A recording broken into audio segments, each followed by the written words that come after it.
നഗറിലെ ശാന്തമായ ഗ്രാമത്തിൽ ആദരണീയനായ ഒരു സെന്റ് മാസ്റ്റർ ആരവ് തൻ്റെ ആത്മാർത്ഥ വിദ്യാർത്ഥിയായ നേഹയുമായി ആഴത്തിലുള്ള സംഭാഷണത്തിൽ ഏർപ്പെട്ടു.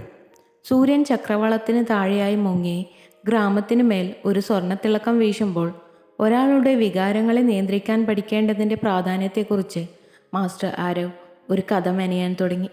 നേഹ, മാസ്റ്റർ ആരവ് തുടങ്ങി, മനസ്സിനെ ഒരു നദിയായി സങ്കല്പിക്കുക.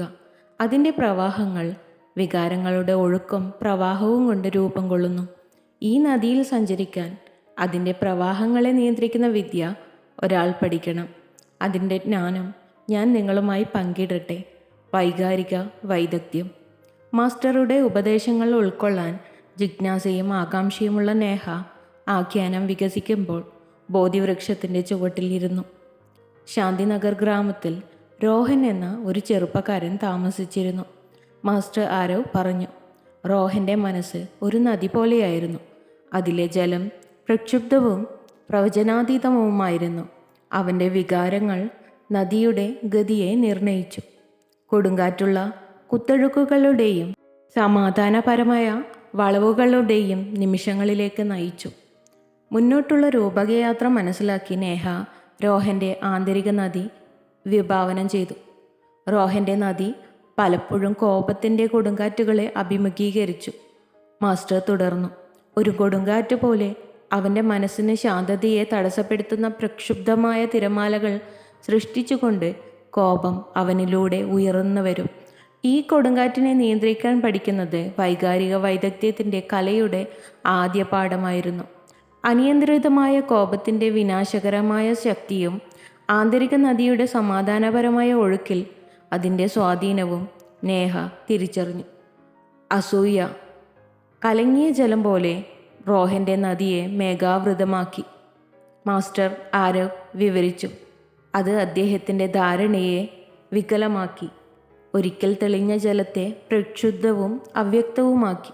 ഒരാളുടെ വികാരങ്ങളെ നിയന്ത്രിക്കുന്നതിന് അസൂയയുടെ മൂടൽമഞ്ഞിലൂടെ സഞ്ചരിക്കാനും സംതൃപ്തിയുടെ വ്യക്തത സ്വീകരിക്കാനും ഒരാൾ പഠിക്കണം. അസൂയയുടെ വെല്ലുവിളി നിറഞ്ഞ പ്രവാഹങ്ങളിലൂടെ സഞ്ചരിക്കാൻ സംതൃപ്തി വളർത്തിയെടുക്കേണ്ടതിൻ്റെ പ്രാധാന്യം നേഹ മനസ്സിലാക്കി. 3. ഭയത്തിൻ്റെ പ്രവാഹങ്ങൾ. റോഹൻ്റെ നദി പലപ്പോഴും ഭയത്തിൻ്റെ പ്രവാഹങ്ങളാൽ നിറഞ്ഞിരുന്നു. മാസ്റ്റർ തുടർന്നു, അരക്ഷിതത്വവും സംശയവും കൊണ്ട് ജ്വലിപ്പിച്ച ഈ ടോറൻറ്റുകൾ അവനെ കീഴടക്കുമെന്ന് ഭീഷണിപ്പെടുത്തി. ഭയത്തിൻ്റെ പ്രക്ഷുബ്ധമായ വെള്ളത്തിലൂടെ സഞ്ചരിക്കാൻ വൈകാരിക വൈദഗ്ധ്യത്തിന് ധൈര്യത്തിൻ്റെ ശക്തമായ പാലങ്ങൾ നിർമ്മിക്കേണ്ടതുണ്ട്. റോഹൻ്റെ പോരാട്ടങ്ങളിലെ പരാധീനത ഭയത്തോടെ മനസ്സിലാക്കിയ നേഹ ധൈര്യത്തിൻ്റെ പാലങ്ങൾ ഉറപ്പിക്കുന്നതിനുള്ള ജ്ഞാനം സ്വീകരിച്ചു. 4. ദുഃഖത്തിൻ്റെ ചുഴികൾ. റോഹൻ്റെ മനസ്സിലെ നദി സങ്കടത്തിൻ്റെ ചുഴികളെ അഭിമുഖീകരിച്ചു. മാസ്റ്റർ ആരവ് പങ്കുവച്ചു, ഈ വൈകാരിക ചുഴലിക്കാറ്റുകൾ അവനെ നിരാശയുടെ ആഴങ്ങളിലേക്ക് വലിച്ചെറിയുമെന്ന് ഭീഷണിപ്പെടുത്തി. വികാരങ്ങളെ നിയന്ത്രിക്കാൻ പഠിക്കുക എന്നതിനർത്ഥം സങ്കടത്തിൻ്റെ പ്രവാഹങ്ങൾ മനസ്സിലാക്കുകയും വലിച്ചെറിയുന്നതിനെതിരെ നീന്താനുള്ള ശക്തി കണ്ടെത്തുകയും ചെയ്യുക എന്നതാണ്. സഹിഷ്ണുതയോടെയും ആന്തരിക ശക്തിയോടെയും വൈകാരിക ചുഴികളിലൂടെ സഞ്ചരിക്കേണ്ടതിൻ്റെ ആവശ്യകത നേഹ പ്രതിഫലിപ്പിച്ചു. 5. സന്തോഷത്തിൻ്റെ ശാന്തമായ കുളങ്ങൾ. വെല്ലുവിളികൾക്ക് നടുവിൽ റോഹൻ്റെ നദിയിൽ സന്തോഷത്തിൻ്റെ ശാന്തമായ കുളങ്ങൾ ഉണ്ടായിരുന്നു. മാസ്റ്റർ തുടർന്നു, എന്നാൽ ഈ ശാന്തമായ ജലത്തിന് പോലും സന്തുലിതാവസ്ഥ ആവശ്യമാണ്. വികാരങ്ങളെ നിയന്ത്രിക്കുന്നതിന് ഒരാൾ സന്തോഷത്തിൻ്റെ ക്ഷണിക നിമിഷങ്ങളിൽ മുറുകെ പിടിക്കുകയോ നദിയുടെ ഒഴുക്കിലേക്കുള്ള അനിവാര്യമായ തിരിച്ചുവരവിനെ ഭയപ്പെടുകയോ ചെയ്യരുത്.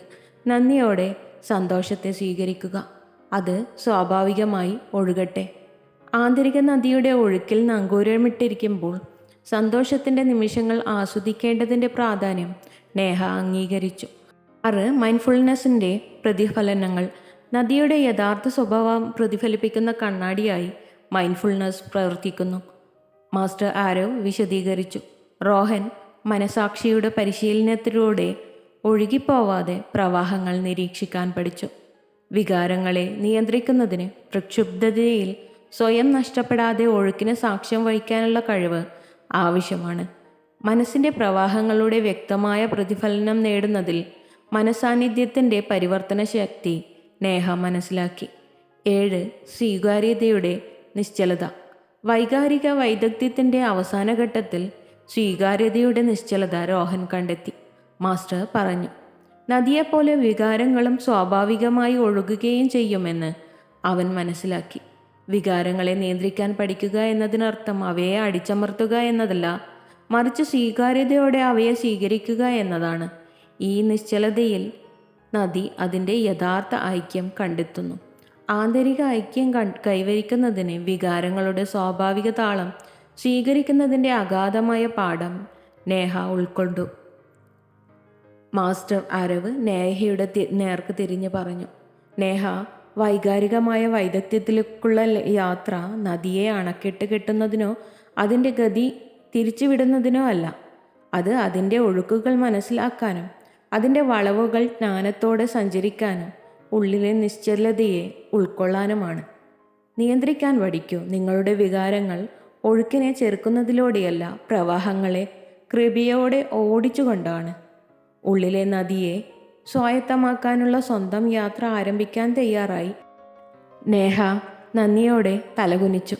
മാസ്റ്റർ ആരവിൻ്റെ സാന്നിധ്യത്തിൽ നിന്ന് അവൾ വിടവാങ്ങുമ്പോൾ വികാരങ്ങളുടെ പ്രവാഹങ്ങളെ മനസ്സോടെയും പ്രതിരോധത്തോടെയും സ്വീകാര്യതയോടെയും നാവിഗേറ്റ് ചെയ്യാനുള്ള വിവേകം അവൾ കൂടെ കൊണ്ടുപോയി. If you love to watch this video, you can like, share and subscribe.